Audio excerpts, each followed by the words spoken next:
Well, good morning, everybody. Welcome to a very special Grand Rounds. This is our annual Meiklejohn Lectureship. We have a wonderful speaker today. But before we introduce Dr. Cassel, I want to say just a few words about Dr. Meiklejohn, for whom this lectureship is named. So Gordon Meiklejohn was really the founding department head for the current Department of Medicine. He took a pay cut to come to a small underfunded medical school in Colorado in the 50s and inherited less than a dozen faculty.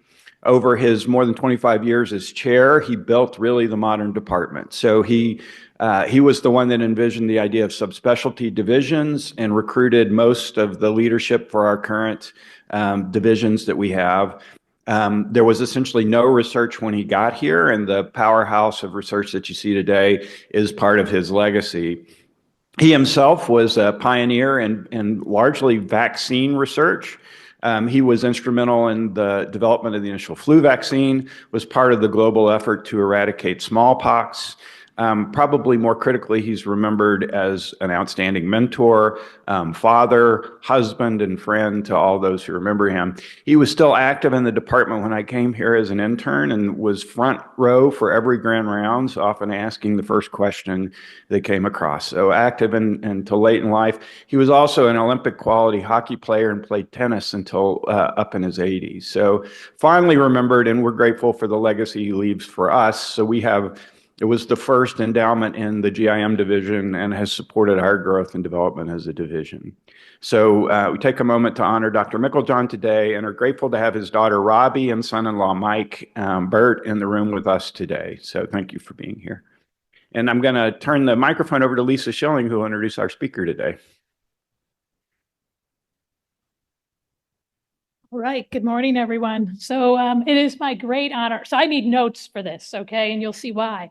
It's my great honor to introduce Dr. Christine Cassel, who is our Meiklejohn Lecturer for 2025. Dr. Cassel is one of the most respected and influential leaders in American medicine. She has a career that spans clinical care, education, ethics, social justice, and national health policy. She's held many pioneering roles, including both being the head of the American College of Physicians and the American Board of Internal Medicine. She also served as president and CEO of the National Quality Forum, NQF, where she helped shape the way our nation measures and improves healthcare quality.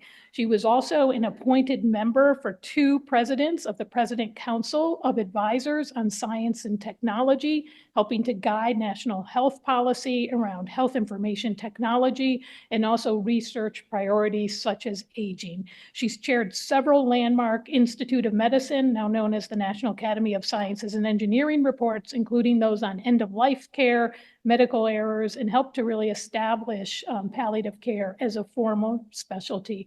Her scholarly work includes over 200 articles and 14 books, and her public service has focused on professionalism, end-of-life care, and the ethics of medical practice. Her leadership has really influenced how we think about quality, accountability, and patient-centered care. She's also held senior academic appointments at the University of Chicago, where I first met her, Mount Sinai, the Oregon Health and Sciences University, and Dr. Cassel was the planning dean for the Kaiser Permanente School of Medicine. She currently serves as a senior advisor and presidential chair for strategy and policy at UCSF and works with their program on bioethics. She continues to teach and mentor. So in talking earlier before we started here with Robbie Burt, Dr. Meiklejohn's daughter, she told me that her father was a real rebel. I think Dr. Cassel is a real rebel too, and I want us to welcome her today. Thank you.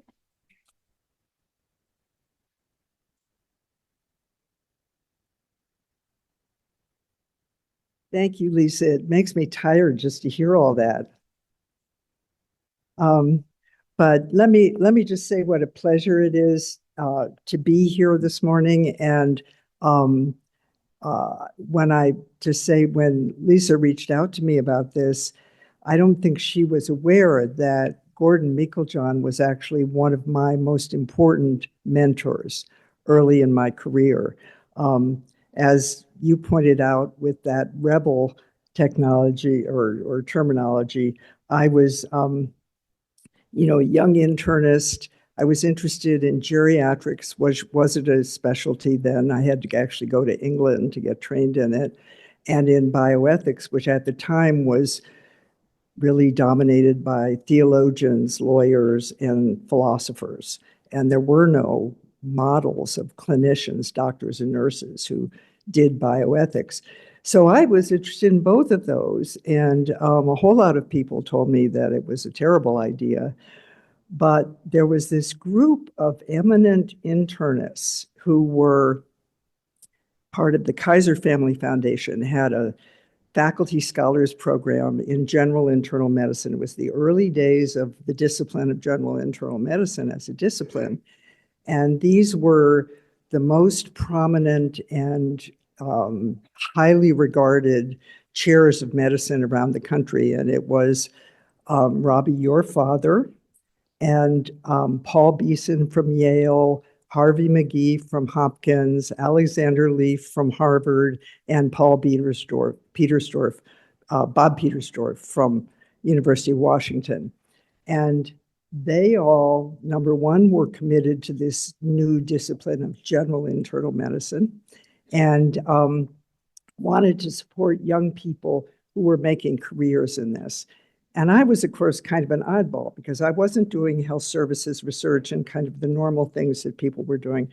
I wanted to do geriatrics and ethics. And the support of this group, and in particular of Gordon Micklejohn, was just so important over the 5 years that I was privileged to be part of that program. And this involved personal mentorship. It involved many funny conversations with, pushing my ideas. Is this really going to work? And how do you do this in academic medicine? And how is it? And very challenging, but always, always very supportive. So I just was thrilled to be able to join you for this event. But also I was thrilled because I'm excited about a new project I'm working on that I want to tell you about.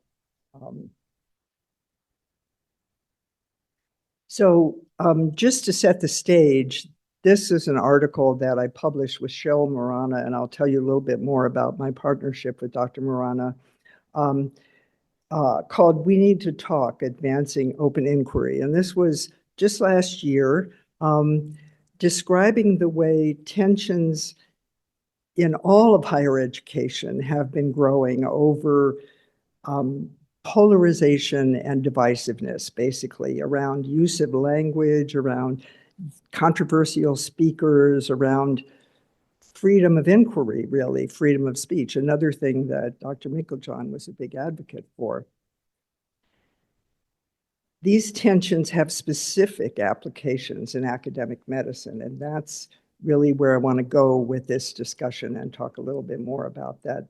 And it's also increasingly an area for scholars and facilitators throughout higher education who are working to remediate and understand these tensions.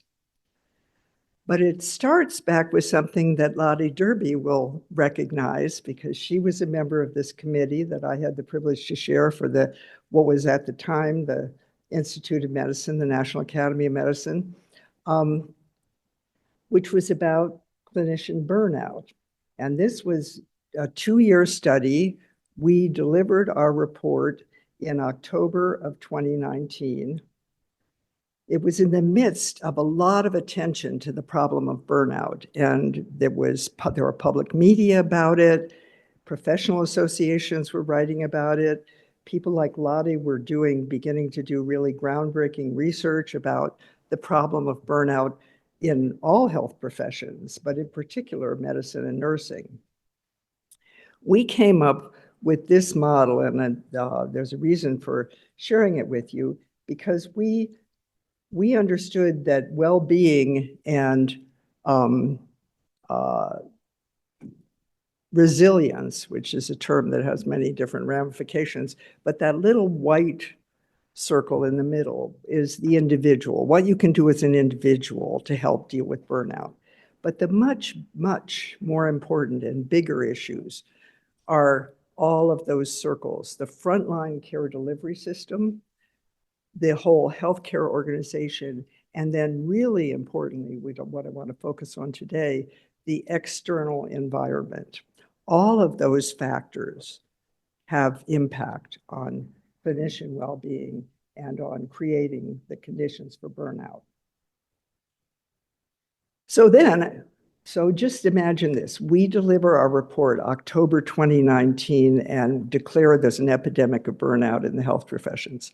2 months later, the first COVID case in the United States. So then, of course, there was just huge attention to this problem and exacerbation of this problem because of the frustration of the lack of knowledge initially, the infection risk, the question of PPE, the question of rationing and all the ethical issues that had to be dealt with, unprecedented mortality rates and the toll that takes on the human spirit of those of us who take care of patients, the really stark inequities that everybody saw during that period, leading to moral distress and moral injury. This whole debate about are we heroes or are we just doing our job? And how do we think about being professionals in that? But the other thing, and the thing that is so prominent now, were these growing divisive social attitudes, the way mask wearing and vaccination became politicized, and how that then had impact on people working so hard in these very difficult conditions to try to rescue people from this what was a deadly disease at the time. It's easy to forget that now and that it's in the rearview mirror. So there were a lot of responses based on our report and what a lot of institutions around the country did, including your own. The idea of having a leadership person who's responsible for well-being throughout the institution was really important. Workforce retention, all of the surveys, providing resources, all of those things, adapting systems to reduce the burden. But the two important things that came out again and again in Medscape surveys and other kinds of national surveys were the importance of respect and the importance of teams, and how that could either sustain well-being or harm it. And respect was really important. There were two things that often people would say they weren't respected by administration. So that was an interesting sort of tension. And increasingly that they weren't respected by their patients, by the public. And in many places where there were these divisive political attitudes, that became a real corrosive problem. And within the teams, it was really, if the person had a trusted team environment, it made all the difference in the world. But often people didn't have time to really know each other enough to gain that trust because the teams weren't consistent and people didn't know each other that well. So more on that. Well, just around the same time as we were working on our Institute of Medicine report, there was another initiative coming out of the Midwest, coming out of the Kern National Network, the Kern Institute, a private family foundation in Milwaukee, that was starting what they called a growing movement toward flourishing in health. This, if you want to think about it that way, this was a kind of even more ambitious than well-being. Yes, we want to address burnout, but we want to have you not just get through the day, but actually flourish in your work. And I must admit, when I first heard about it, I said, oh my God, people are struggling so much, and is this really attainable?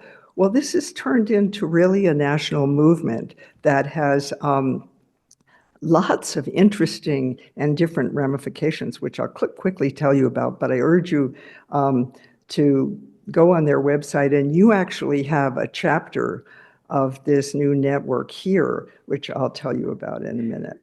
So the way the Kern National Network started in 2017 was with these 7 schools and began kind of getting together, brainstorming, finding out what would work, what would help in flourishing in medicine. And now there are more than 50 medical schools and health-related organizations that are members of the movement.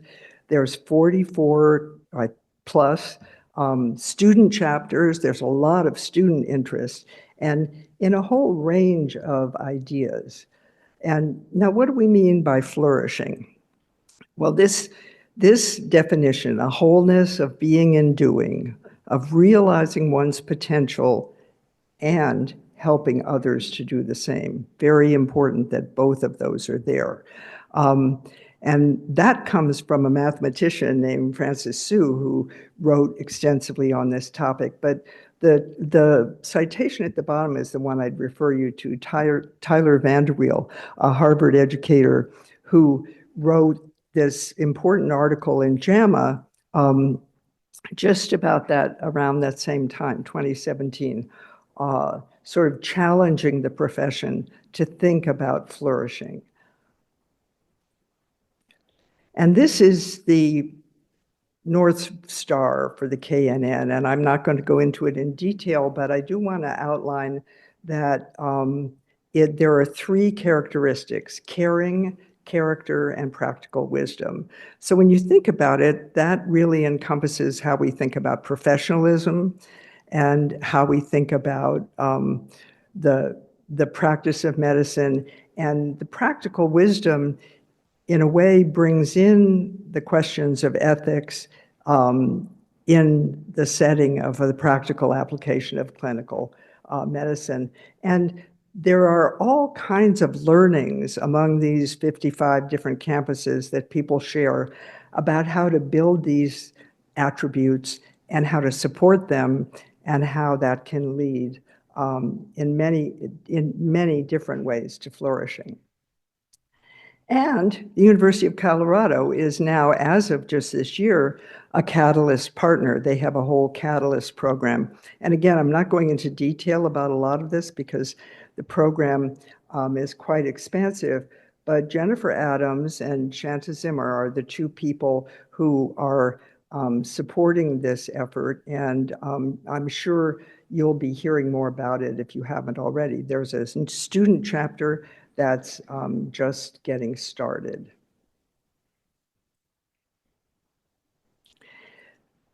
This is just a little bit more about what it means to be a partner in that Catalyst program.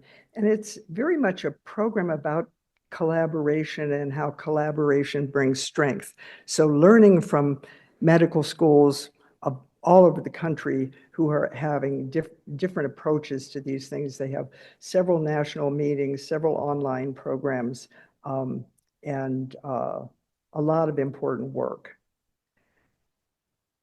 In these 5 categories, and this is where I want to really focus, they have this knowledge sharing and practice community, which is basically what I just very quickly took you through. There's a leadership development program. There's a program on health systems. There's a whole group of health systems that have now joined the network and are focusing on system culture and on policies that support flourishing. And of course, always furthering scholarship and dissemination of research in these areas. But the middle one, bridging across differences towards flourishing, is the one that I've gotten involved in, and I'm now co-leading that with Dr. Marana. So what is bridging? Bridging is reaching across divides to talk to and listen to people who have different points of view than you do. It's viewpoint diversity. It's a way of understanding people working together in communities where people can have very different ideas about almost anything. There is a huge movement now going on in our country about how to address this issue because, as you know, it's a huge problem nationally. It's a huge problem in our politics. It affects our communities. It affects healthcare. It definitely affects higher education. And colleges and universities around the country have been grappling with this problem for years. And all of these organizations are some of the organizations committed to this issue. You may have heard of some of them: Braver Angels, Interfaith Academy, One America, Heterodox Academy, More in Common. I mean, the names kind of tell you what they're trying to achieve.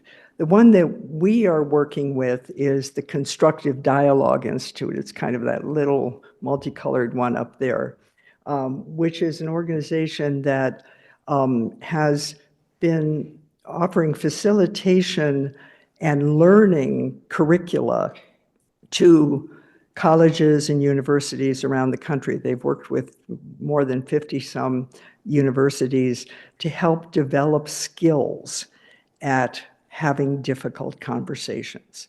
And it turns out that it really does take skill, that you actually can learn it. And like any clinical skill, it takes practice. And I'm here to tell you that I've been doing this now for a couple of years, and it isn't easy. And I had to learn, and I'm continuing to learn and to practice some of these bridging techniques.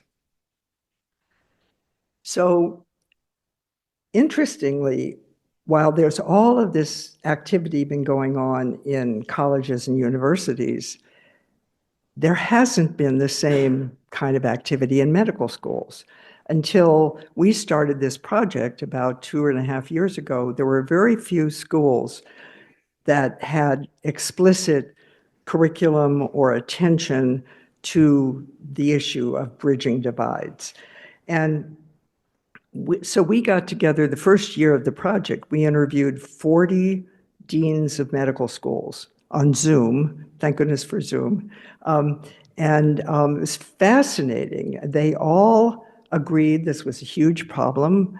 They themselves would say, I'm afraid to say the wrong thing or to use the wrong word. These are the deans of the medical schools, right? Faculty would tell us, we're afraid to give honest feedback to students of color or to women because we might be accused of being racist or sexist. So it was like everything was so charged that that people were no longer really able to have honest conversations. We asked them, interestingly enough, when you tend to think about bridging over divides in the current environment we're in, you tend to think about the big national political issues. But if you look here, this is what we heard from these deans, that often some of the divides that are so difficult are generational or have identity implications that are thought about very differently in different generations that are in our academic medical centers. Sometimes it's between the learners and the administration.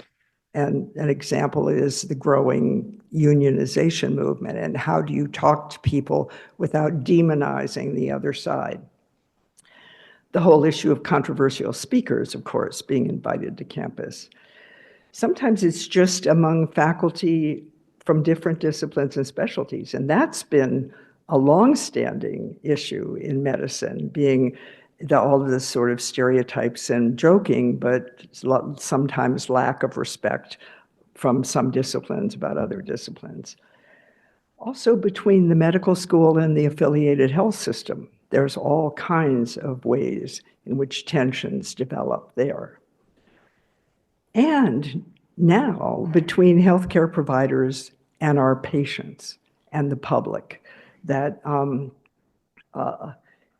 tragically, we've seen a growing lack of loss of trust of some parts of the public for the medical profession and the whole enterprise of scientific medicine.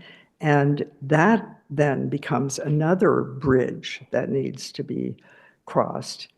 and then with legislators and other politicians, particularly in medical schools that are public medical schools where the trustees may be politically appointed, and then the dean or the faculty have to find ways of interacting with those people. So there's actually a whole array of situations in academic medicine where learning how to bridge and having the skills for bridging is really important. And in academic medicine, I think it's particularly important because at the end of the day, we have to take care of patients. You know, in higher education, it's important because you need to have open dialogue in order to learn. And the whole business of education is about questioning and inquiry. And that's also true in medical education, but there is this additional moral force, which is the care of the patient. And that means coming together, no matter what the political or ideological or institutional divides might be around that particular goal. And it's also a reason why I think academic medicine can actually offer some leadership in this initiative, which is really now, you know, becoming an urgent national need. So why were medical schools not doing this? There were all these other organizations out there in universities and colleges. Why didn't medicine turn to this? Well, there's probably several reasons. One that we heard from the interviews we did was that it was perceived as less important than clinical or technical. You know, this is just, you know, learning how to have conversations doesn't seem like an urgent scientific problem, and yet it may be. Sometimes viewed as short-term conflicts. We'll get over this. This is an HR problem, or you know, have the faculty dean take care of it if there's a spat between two students or something. And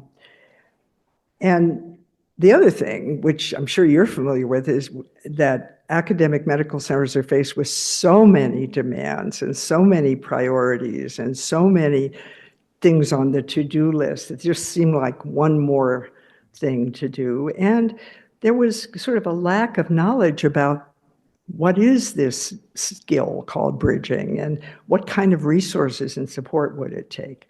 So a bunch of reasons that the KNN Foundation decided to try to address through both these interviews that we did. We then had a convening of 20 medical education leaders. All of these medical schools were represented at O'Hare Airport in the Hilton Hotel. If you know the Hilton Hotel, that's always where these top secret meetings occur, and they're usually search committees or things like that, you know. And it was funny because a lot of them felt nervous about coming to even talk about this. I mean, it was really interesting. And so it was a very interesting day and a half meeting. But we spent the time brainstorming about what would help. What could the foundation do that would help to ameliorate or deal with or make progress with this issue? And we came up with the National Demonstration Project. We received a wonderful grant from the Josiah Macy Foundation to help with this project. And the idea was to enroll medical schools as part of a demonstration project to bring in the Constructive Dialogue Institute to facilitate a curriculum to work with students, faculty, and staff. So it was a big commitment for the schools that signed up in terms of the time. And then what the foundation supported was the CDI involvement and a lot of support from our staff. So so the goals of the national demonstration were that it was grounded in the KNN framework, which I shared with you before, caring, character, and practical wisdom. It was a curriculum that we helped to design with the Constructive Dialogue Institute. They had a curriculum that they had worked with thousands of students, and it had been quite successful, and they did a lot of research and important work that I'll tell you about in a minute. But it wasn't really designed for medicine. So the examples weren't from rounds and from what medical students and residents and house staff have to take care of. So we customized the curriculum. It was 6 modules that you do online, 3 peer-to-peer conversations that are facilitated, which are kind of training, and then people continue to have seek out difficult conversations in order to practice. So it was part of the practicing. It included, and each of the schools selected the topics that they wanted to focus on that were either the most contentious at their campus or that were maybe the first ones they wanted to deal with. Some of them were kind of nervous about it and not sure they weren't just it wasn't gonna blow up in their face if they, tried to do this. We have monthly community of practice sessions online where people share their findings, and lots of virtual convenings, and a whole lot of the success of this is really that community and the way people learn from one another.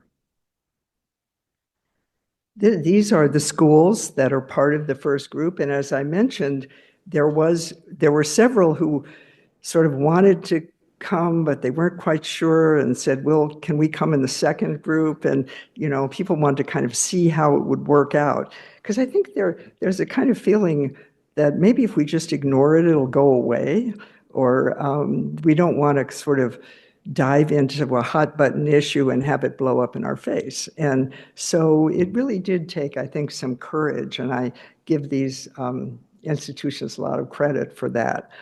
But as you can see, it's a very diverse group of schools.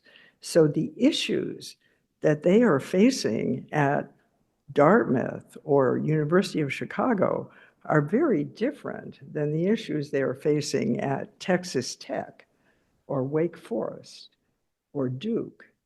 And so it's really been fascinating to work with these schools and understand the consistency within academic medicine. And there are certain things that are universal, but there's a lot that really relates to the culture of that particular institution. So particularly when we get the group together, it becomes, I think, a fascinating learning experience about how these institutions are grappling with the pressures of the day. And of course, the pressures of the day are unfolding daily for academic medicine now, with all of the challenges to NIH funding and to actual clinical care programs. So the potential outcomes, so what we call the ethos of bridging is the notion of a brave space. Instead of promising people safe space, we should be encouraging them to seek a brave space, to talk to each other about the challenging issues that are in front of them. And out of this comes trust, respect, collaboration, problem solving, and hopefully conflict resolution, and ultimately culture change and flourishing. Now, I want to use this to give you an example that I used as a mental model when I was first getting into this, which is the ethics committee. When I first started my career in medical ethics, we didn't have ethics committees, and there were big debates at the time. One of the big debates was about discontinuing life-sustaining treatment. and particularly in the intensive care unit. And was it ever, at that time, many of those decisions actually ended up going to the courts at the state level, which was kind of the worst possible place to have those decisions. And yet people had very legitimate and different points of view, sometimes from their religious background, from their cultural background, from their philosophical background. Was it okay to let a patient die? Or was it our job to always keep people alive at all costs? And so how were you going to make that decision? Well, what happened in we had these ethics discussions where people would actually, the nurses, the doctors, the technicians, would share their perspectives and tell why they thought what they did about that decision. And then at the end of the meeting, you make a decision. You make a decision in the best interests, or ideally what the patient wanted. And everybody went out of that room not agreeing on the fundamental principles, but agreeing that the right thing to do had been decided and understanding why the decision was made. That eventually became what we now know as an ethics committee.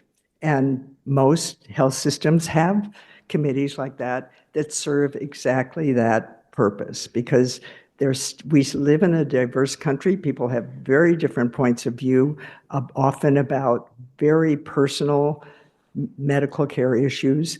And it's one thing to say, well, the patient can decide, but the team, remember the importance of the team has to be able to trust each other when the next patient comes along. And so that it's not like everybody just goes away feeling like something wrong happened. It's a much more inclusive environment if you get people to talk. And that's really the fundamental principle. So this is a longer discussion of the bridging curriculum, and I'm not going to go into a lot of detail about it, but I do want to point out that there's some fundamental principles that I've learned that might give you a sense of what we're talking about here when we say, in caring for others, listen deeply and embrace cultural humility. So when you're having a discussion with someone about something where there's a divide or a disagreement, even an intense one, and you ask them, tell me more about why you think that, or why you feel that way. Two important things I've had to learn. One is, I'm not trying to change their mind. That's really hard sometimes. I'm not having this conversation because I want to convince you that I'm right. And the second thing is, I'm not giving up my moral values just because I'm listening to you. There's a way in which we've sort of thought of words as harm, and I can't hear this because I don't agree with it, and so those are the two things that constitute humility, I think, that are very important, and I can tell you from experience, need practice. And so if you seek out these conversations and think, I'm not trying to change their mind, and I'm not giving up anything, but I just want to learn more. I want to understand more. And there's a value that comes from that in building up your own community. Really, the focus really is on the connectedness. Here's another part of the curriculum. This is from Jonathan Haidt's work, and he's one of the leaders of CDI, pointing out that most people in our country would agree with these basic values: care, fairness, liberty, loyalty, authority, and sanctity. Some may disagree with how that's phrased, but that in terms of national norms, these words resonate. But they mean very different things to different people. And so one of the exercises that we go through is talking about liberty, for example, or fairness. What do we mean by that? And in all of the, if you think about all the different areas where these disputes occur, what is fairness? What is liberty? What is respect for authority, for example? So there's important ways that community can be built and conversations can be had that can end up with people agreeing to disagree, but feeling at least, that there's some fundamental grounding of shared values. So we're only a year and a half into this project, and so we don't have a lot of data yet, but in this early reports, 63% stated that they plan to practice what they learn from the Perspectives in Academic Medicine program. 54% said that the program helped them gain valuable professional and/or life skills. A number of the people have reported this is actually even more useful in my daily life than it is in my professional work. 50% said that the program helped them feel more confident about having difficult conversations and highlighted benefits in the area of conflict resolution, improving understanding of diverse viewpoints, and exploring different techniques, actually, to navigating different conversations. And some of the themes that have come out of the Bridging Partner Insights are, first of all, for some of them that started the intervention later in the medical school, medical student experience, everybody is saying that they think it's important to introduce it earlier to build confidence and kind of normalize the practice. It's also very important to equip and embolden the faculty, that faculty and leaders are important to model, to practice and model the bridging, because like any skill that you don't practice, if the students get an intense dose of this in their first and second year, and then they never hear about it again and nobody else is doing it, then that's going to lose influence. So developing congruence across both UME and GME cultures, and increasingly, we're now talking about expanding into more of an interprofessional approach, and hopefully having the resources to reach into the nursing schools and other schools, which are obviously equally important in the team concept.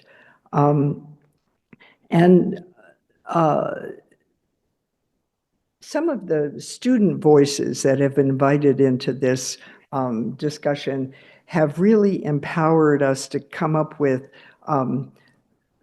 ways that the students can, including social media, that the students can take some of these activities into their own outside life. And we're just beginning to think about, and there's so many ways in which, this set of skills could go.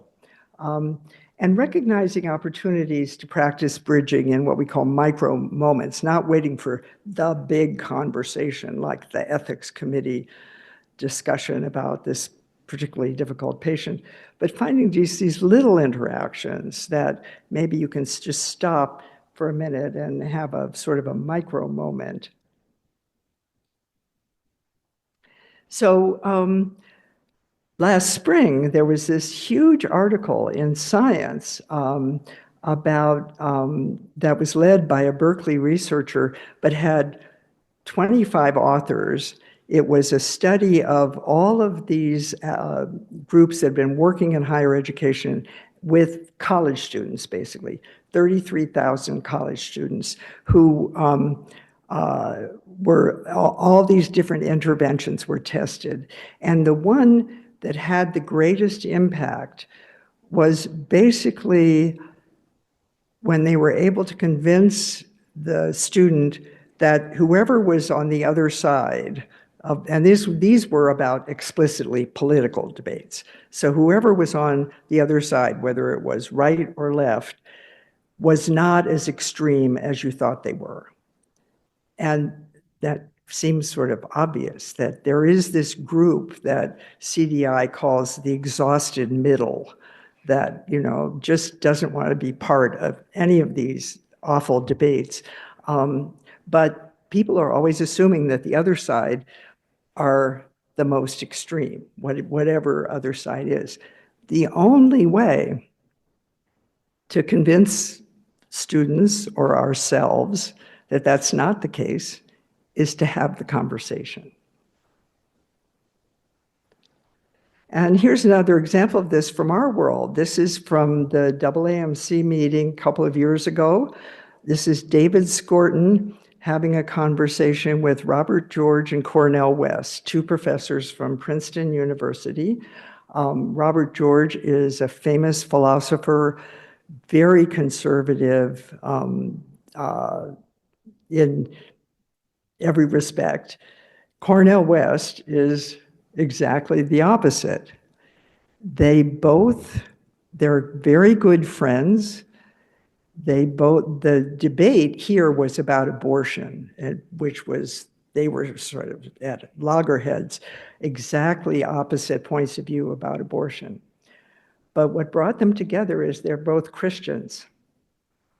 It was really interesting. And they talked about that on the stage, about how important it was to get to know each other as people, and then to debate, even within their Christian faith, how they came up with this very different point of view about this highly contentious issue. So they actually then went on the road with this show a little bit, trying to sort of show people how it can be done.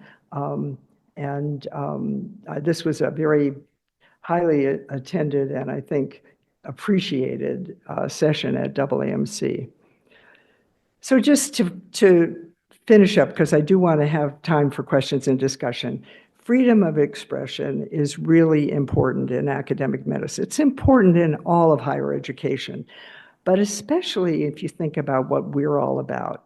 In medical education, we have to be able to encourage students to ask hard questions. We have to be able to tell them when they're wrong, and we have to be able to build trust in doing that. In medical research, that's the whole basis of the scientific method, is to have an open mind, to be constantly skeptical, to be constantly questioning.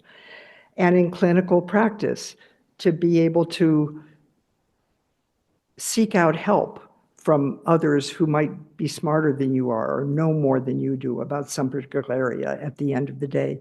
And then, because the moral force is patient care, we have a special responsibility to figure out ways to do this. So bridging is challenging. I can tell you that from personal experience, but essential. And so how can we look forward? How can we continue to learn these skills and practice everywhere? How can we create the expectation of brave spaces? One reason is, as we said in our article, we need to talk, but as importantly, we need to listen. This is a quote from Ivo Patel, who's the president of the Interfaith America. Bridges do not rise from the ground or fall from the sky. People build them. So that's what I'm here to ask you to think about. Questions?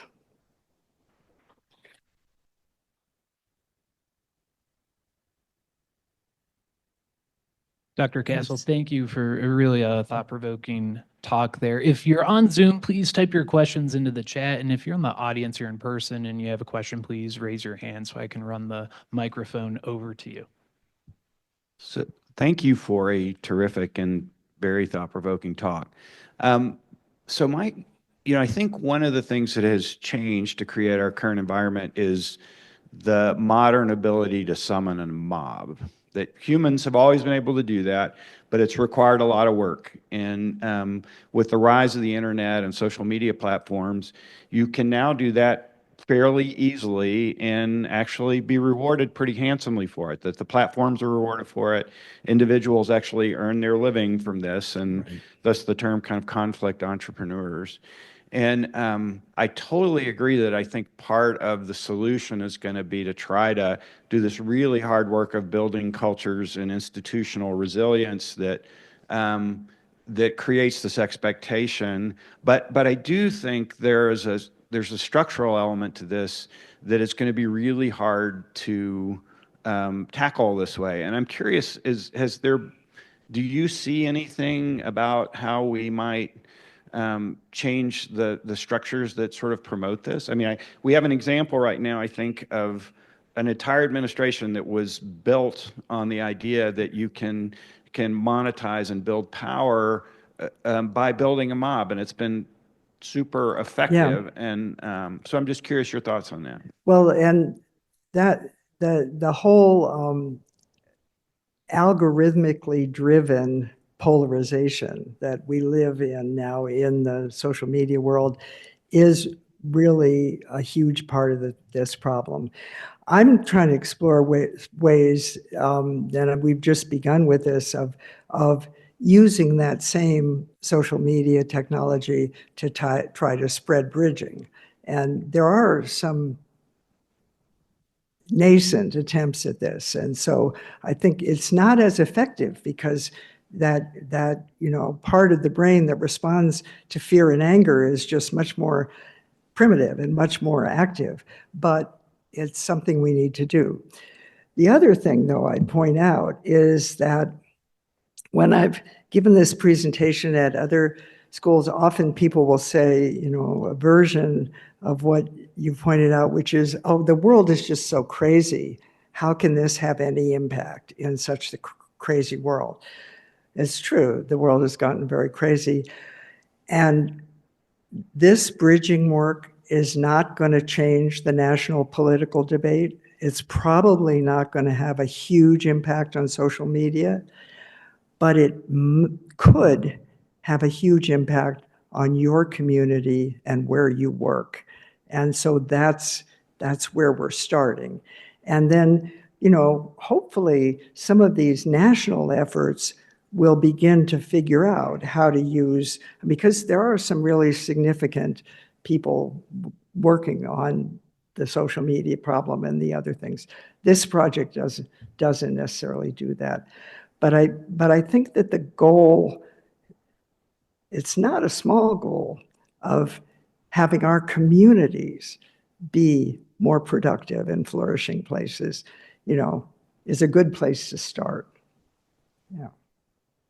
You set me up for the next question from the chat, which is, I'm curious how you would move the conversation forward when the other party explains their opinion is based on doing their own research, or that they believe scientists, clinicians are not telling the truth. So this is the alternative facts problem. Yeah.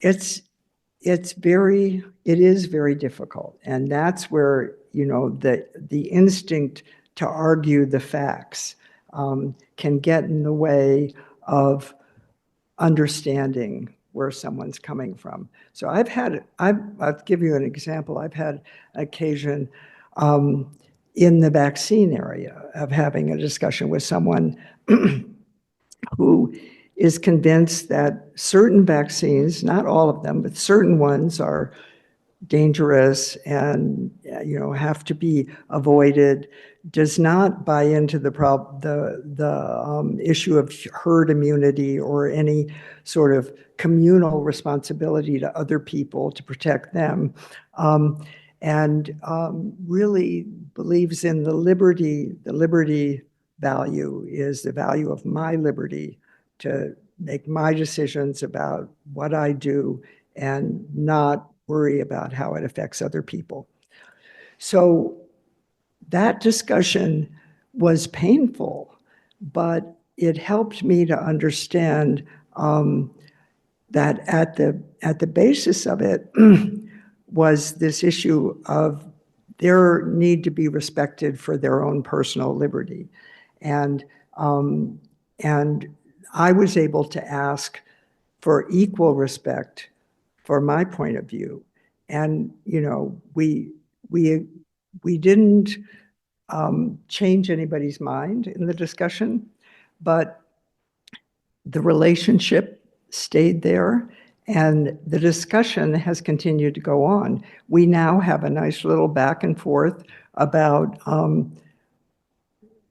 research papers that I get, back and forth. And maybe that will change, but there wouldn't be any hope of it changing if I wasn't having that conversation at all. If I was just saying, you're an idiot, or I'm not going to talk to you, or you're, endangering the public health. So it's a stepwise process in that case. And just to say that sometimes you will also find that, as I pointed out with the science article, that people aren't as extreme as you thought they were. And the only way to find that out is to explore a little bit more about what do you really think?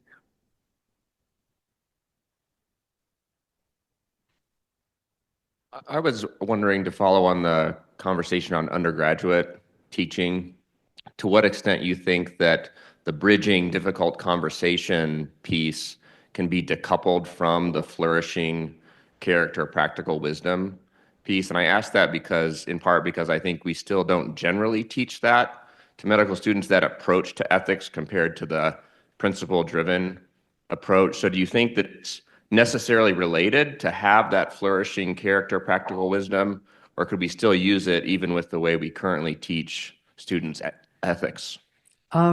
I think it's helpful to have that framework, and in my mental model, that it's part of a larger enterprise, but it absolutely is not required. I mean, these techniques come from the Constructive Dialogue Institute, and if you go on their website and look at all of their experience and their research, that doesn't come from the Flourishing framework. So it's, and there are many other approaches, as I pointed out earlier, to the same kind of goal. But I think the converse is not true. I think bridging is essential to flourishing. If the whole flourishing model is to work, bridging is going to be a key part of it.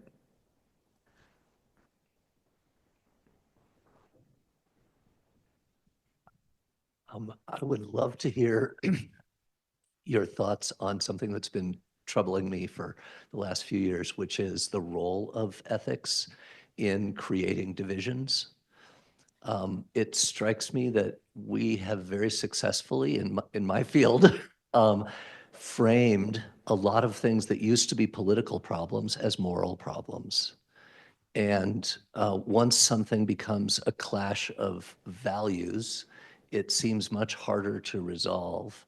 Once something is about human rights, once something is about dignity and respect and justice, discrimination, right? All of these things, which are moral values, and they really do get reflected in the real world. And yet it seems to me like we have created a culture in which we can't accept differences along those lines, because those lines are really important.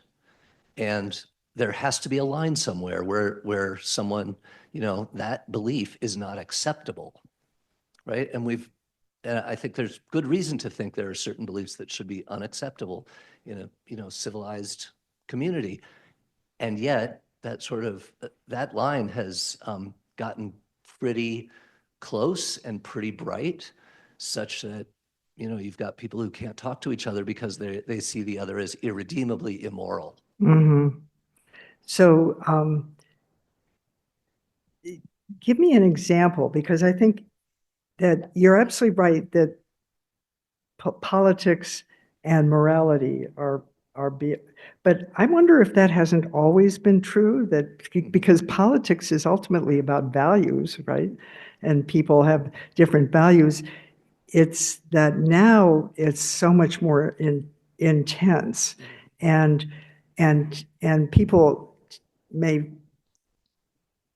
who used to be able to sit at the same dinner table and have a conversation and disagree, or sit at the same table in the United States Congress and disagree productively, that can't happen anymore.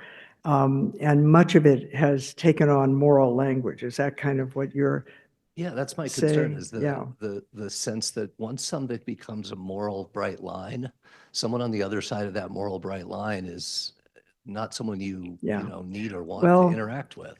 So that in some ways it kind of depends on the issue you're talking about. But for many of these issues, that's where the tough part, and the part that takes skill building of doing this bridging work, is trying to understand where somebody comes from. And interestingly, that sometimes getting to a common value and then understanding you have a different interpretation of that value, like human rights, for example. People may have a different interpretation of what do you mean by that. Even just having that conversation can sometimes soften the division. It doesn't always. One of the skills you learn in this curriculum is when you sometimes need to say, let's take a break. This is getting very charged, instead of, you're wrong and calling people names. Say, let's take a break and then come back and talk again, or maybe not.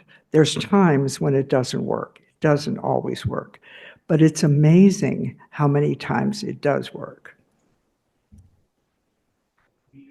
9 a.m. So I'm going to wrap up our Q&A here. But Dr. Cassel, again, thank you so much for really a truly wonderful, thought-provoking presentation and question and answer session here. I'm really looking forward to grand rounds for the whole department tomorrow at noon.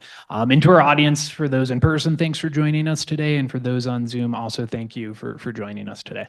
Thank you.